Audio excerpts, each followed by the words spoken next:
this work? Can everybody hear me? If not, raise your hand. Whoever's absent, please raise your hand. A couple of preliminary rules. I'm a philosopher. I like to argue, so I like to say something about the role of argument in addressing an issue like abortion, and then something about the rules of argument, and then something about the structure of an argument, and then something about the criteria for evaluating an argument. Maybe a minute or so each, but without these preliminaries, we're in the wrong ball field. The purpose of arguing is not to win. Argument is not a game. It's not, I'm cleverer than you are. The purpose of argument is like the purpose of science, to know. It's a means, not the only means, of knowing, of transferring us from ignorance to knowledge, a way of getting out of that cave. Philosophy is, in some obvious ways, not like what we today call science, but in some other less than obvious ways, it's very similar to what we today call science. First of all, it's about the real world. Not about ideas, concepts, ideologies.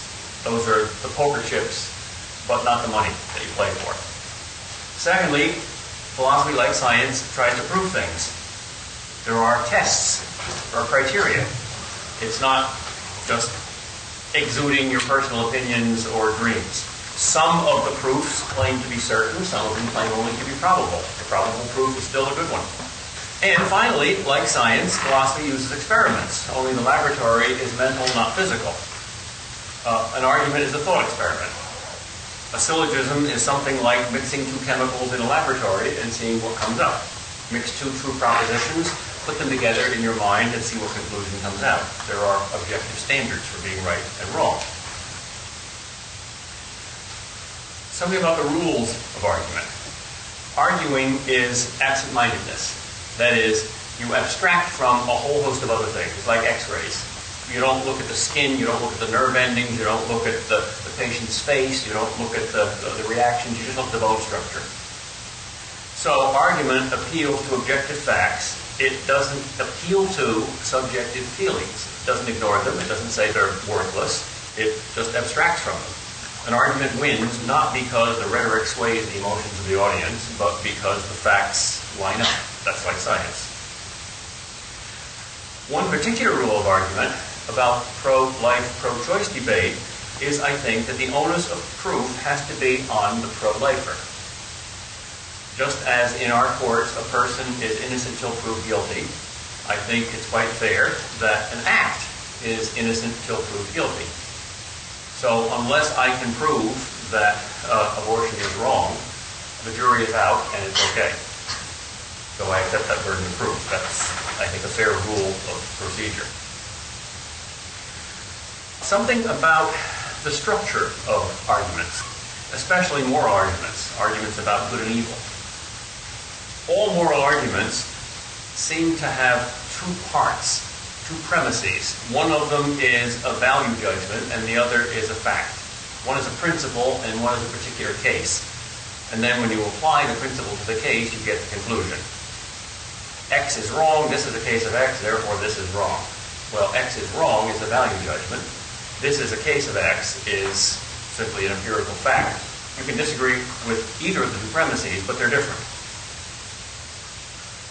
Finally, the criteria of any argument, what makes an argument work and what makes it not work. This is just basic commonsensical logic.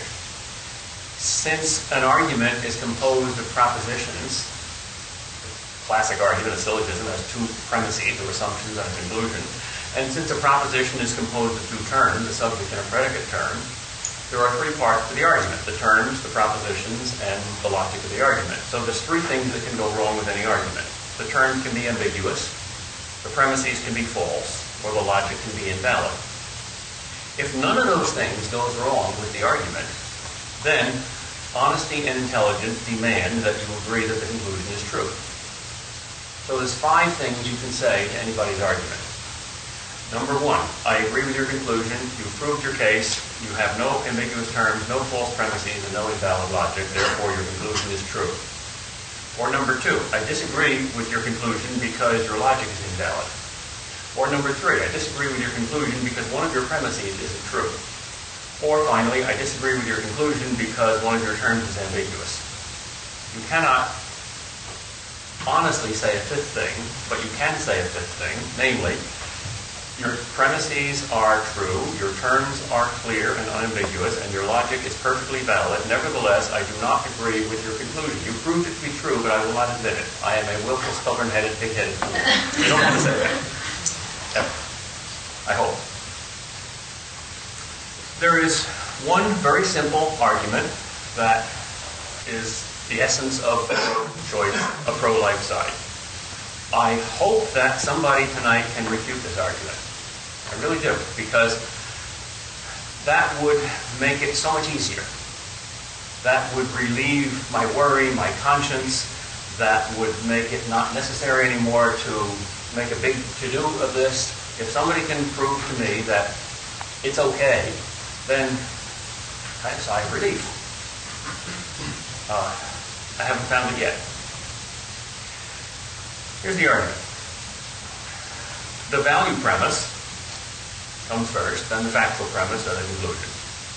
There are various ways of wording the value premise. You could use some of the language in a very familiar document, which begins, we hold these truths to be self-evident, that all men are created equal, that they are endowed by their Creator with certain inalienable rights, that among these is the right to life and liberty.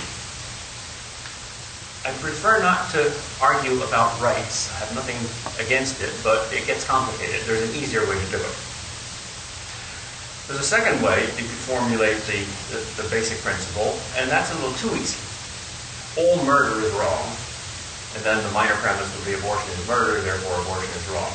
That's too easy because murder doesn't mean just one thing. It means one thing legally, it means another thing morally. So I prefer to word my first premise this way. It is always morally wrong to deliberately, that is intentionally, that is knowingly and willingly, one part, kill, that is force death upon by an act of violence, not necessarily an omission, not necessarily letting die, that's different than killing, an innocent person.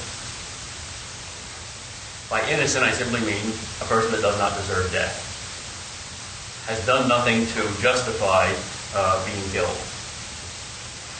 I put that in order to abstract from the whole argument about capital punishment.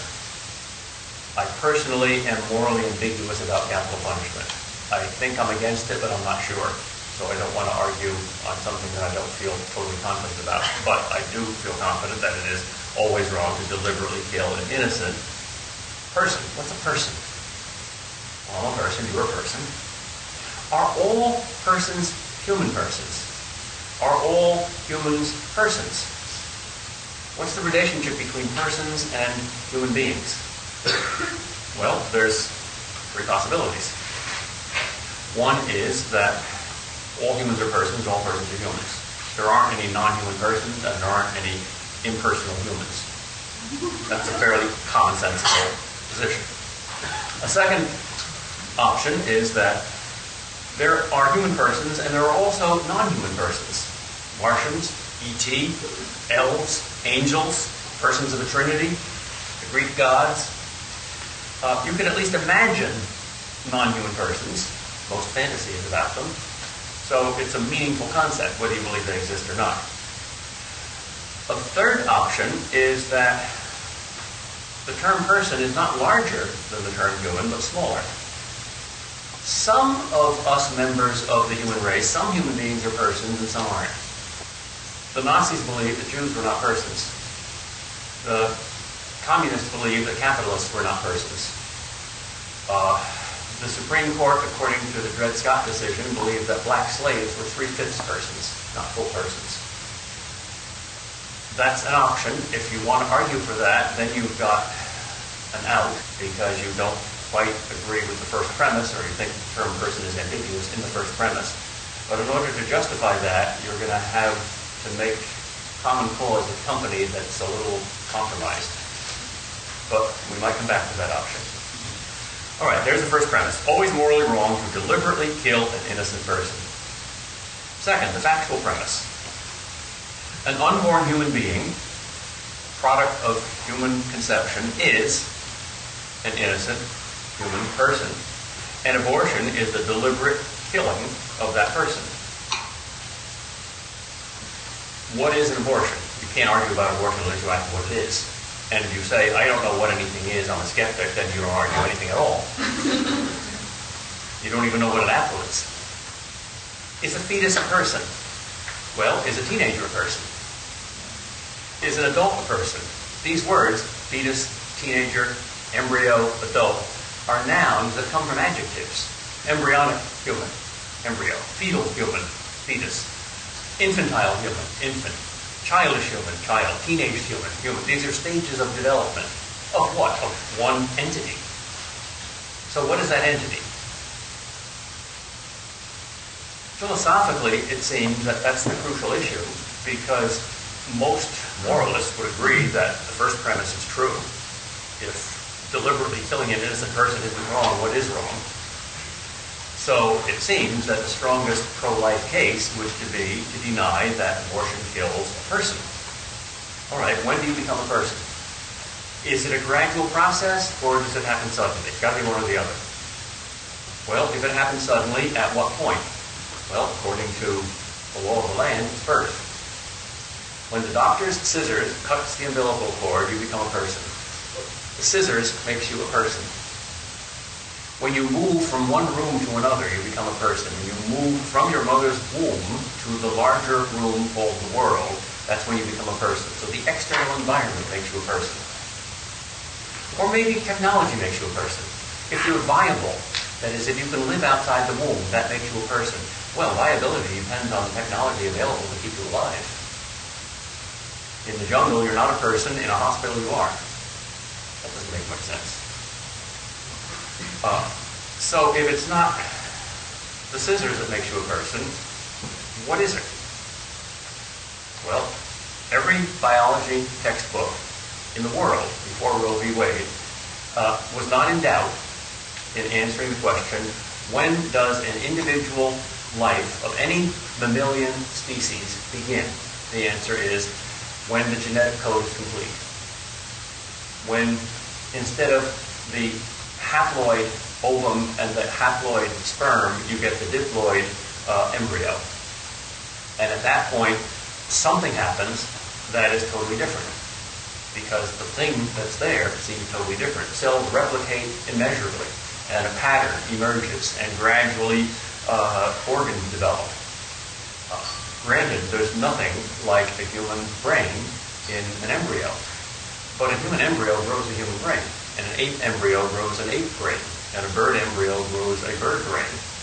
So that's a bird embryo, not an ape embryo. That's a human embryo, not an ape embryo, even though it doesn't yet have a brain and can't think. Well, maybe this absolute dividing line of conception or fertilization is too simple. Maybe it's a gradual process. Maybe person is not either or. Maybe you gradually become more of a person. All right, in that case, it's not so bad to kill somebody who doesn't have all their systems in place, like a child whose reproductive systems are still immature, as it is to kill an adult. Does anybody seriously believe that it's not as bad to kill an 8-year-old as an 18-year-old? Of course not. Well, the process of growth and development doesn't begin at birth. It begins at conception. And part of it takes place in the 9 months in the womb, and then the rest of it takes place in the years after the womb. There is no point during that process where you see any absolute breaks. I hesitate to argue this way because once I thought I won an argument and I really lost one, because often that happens. You win the argument, you lose the person. Sometimes you lose the argument, you win the person. I was arguing with a very intelligent pro-choice feminist, and I argued, give me one argument that defends abortion that doesn't also defend infanticide. And we argued for a while, and I thought it was going nowhere, but afterwards she came up to me and said, you know, I didn't think you could do this, but you convinced me. You made me change my mind. I said, oh, really? Congratulations for seeing the logic. She said, yeah, now I'm for infanticide. So sometimes logic is dangerous. The conclusion of this argument is, of course, that if it is always wrong to deliberately kill an innocent person, and if abortion deliberately kills an innocent person, then abortion is always wrong. Always. Just as rape is always wrong. There's an addition to the argument, a third premise that you can add, that brings it into the social, political, and legal area. Some people will say, there's nothing wrong with this argument, but I still don't want to legally force my views on people who don't agree with me. I'm personally opposed to abortion, but I wouldn't make it illegal. So why do I also believe not only that it is immoral, but that it ought to be illegal? Not everything that's immoral ought to be illegal. The structure of legal reasoning has a moral premise, but then it has a legal premise. If a thing is not morally bad, we don't want to prohibit it by law. But some things that are morally bad, we don't want to prohibit by law. Maybe smoking is morally bad. Maybe it's irresponsible. I don't think there should be a law against smoking. Maybe not wearing a seatbelt is bad, irresponsible. I don't know whether it's a good idea or not, but I'm sympathetic to those who say there shouldn't be a law about seatbelts. I don't think smoking marijuana is a good idea, but I'm not sure whether illegalizing it is a good idea or not. Maybe so, maybe not. So you have to add a legal premise to the moral premise to get the conclusion that this thing that is morally wrong ought also to be legally forbidden. All right, so what's the purpose of law? Law is to protect people. If law doesn't do that minimal job, it's not doing anything. Law has to at least protect the innocent and weak against the guilty and strong. Nobody seriously maintains that there shouldn't be laws against theft, rape, or slavery, because those are clearly cases of misusing human beings, oppression. Well, the legal premise that can be added to this argument is that the law must protect the rights of the innocent and weak against the powerful and strong. Well, if abortion is killing a person, and if that person is innocent and weak, shouldn't he be protected? I used to call myself a liberal back in the days of the Civil Rights Movement because I was on the side of the poor and the oppressed. Blacks and women and the poor, and they had to be liberated. They had equal rights, they were the little guy. I still feel that way very strongly. And that's precisely the reason why now I vote, and now I'm going to say an obscenity, I suppose it will be, Republican. A lot of things I don't like about the Republicans. But at least they don't justify this slaughter. I think I'm against capital punishment too, and I agree with the liberals there. I tend to be very suspicious of conservatives because they don't show a sensitivity to conserving things like the environment. But those issues pale in insignificance if abortion is what I've just described. If it is the legalized murder of 1 million of our children every year. So that's the judgment call. I'm personally opposed, but I wouldn't want to make it illegal. That sounds a little bit like Pontius Pilate. I'm personally opposed to crucifying innocent people, but on the other hand, I wash my hands of responsibility here. That's almost like saying I'm personally opposed to slavery, but I'm pro-choice. If you want to have slaves, go ahead. I want to ask one of these politicians, why are you personally opposed to abortion? Is it because you believe that abortion is the deliberate killing of an innocent person? If not, why are you personally opposed to abortion? It's yucky. It's like you're personally opposed to yogurt. If abortion doesn't kill a human life, I agree with the pro-choicers. It is an intolerable oppression of women's freedom and women's bodies to tell them what to do. If that's their body and not somebody else's body, you have no right to tell them what to do. But if it's somebody else's body, well, they have no right to kill that other person. Well, there's 3 kinds of pro-choice arguments. How do you get out of this syllogism of mine? There's 3 premises. There's the moral premise, there's the factual premise, and there's the legal premise. You can deny any one of the 3 premises, and these are the main 3 escape clauses. In the beginning of the controversy, it was almost always the factual premise that was denied. But the scientific evidence is so clear and so comprehensive and accumulating that that way is not as popular as it used to be. So, believe it or not, I've found that very many pro-choice philosophers now will deny the first premise. There are no universal moral rules. There is nothing that is intrinsically wrong, except, of course, the things our ideology happens to dislike. When you ask them, do you really think that cannibalism or rape or genocide are morally wrong, most of them will back down. Some of them will say, no, you can't make that judgment. I'm personally opposed to holocausts, but I wouldn't impose my will upon a Hitler. Most of those aren't that, well, shameless. The third kind of pro-choice escape is, of course, to deny the legal premise. But notice what these premises are. To deny the factual premise, you've got to be really scientifically ignorant. To deny the moral premise, you've got to be really morally ignorant. And to deny the legal premise, you've got to be really legally ignorant, because these premises are absolutely simple. It's wrong to kill innocent people. That's pretty simple morality. Your children are human, like you. That's pretty simple science. Law should protect the innocent against those who want to impose violent death upon them when they don't deserve it. That's basic law. Well, suppose you say, yeah, it's a good case, but who knows? You're dogmatizing. Just because you got a good argument there doesn't mean that somebody won't refute you someday. You're right. Right, we don't know. Let's be humble, let's be skeptical, let's be like Socrates. He's wise because he knows how little he knows.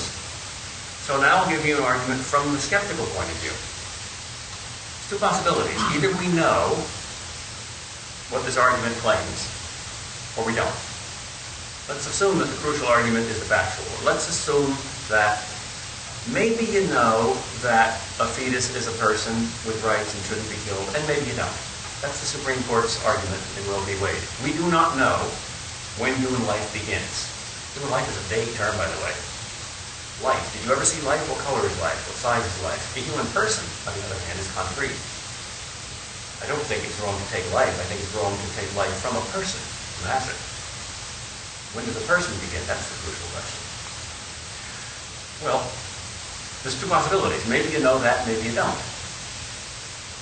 And then there's two possibilities. You are right or you are wrong. So, number one, the fetus is a person and you know it. You're right.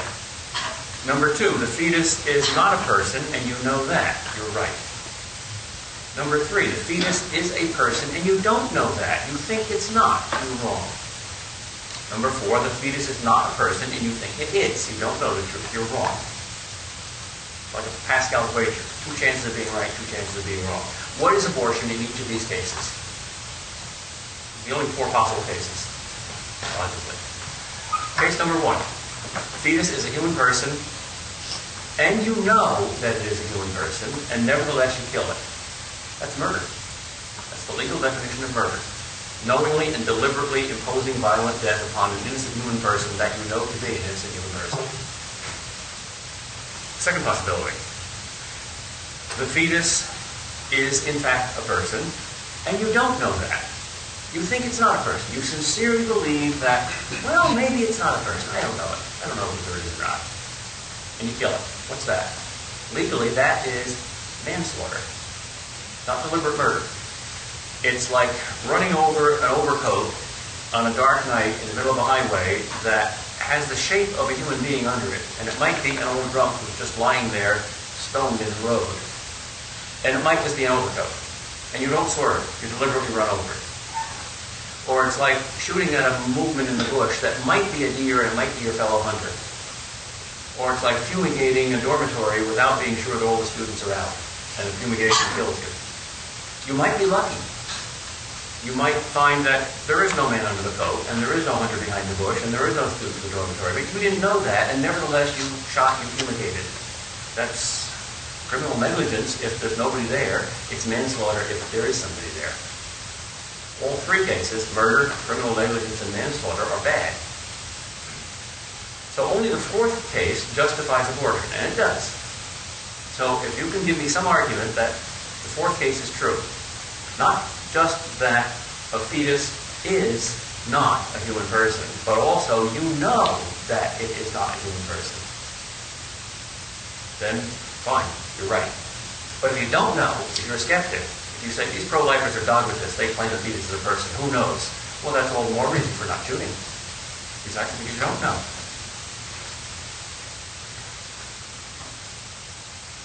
I'm not going to end with anything rhetorical. I'm just going to end there. That's the argument.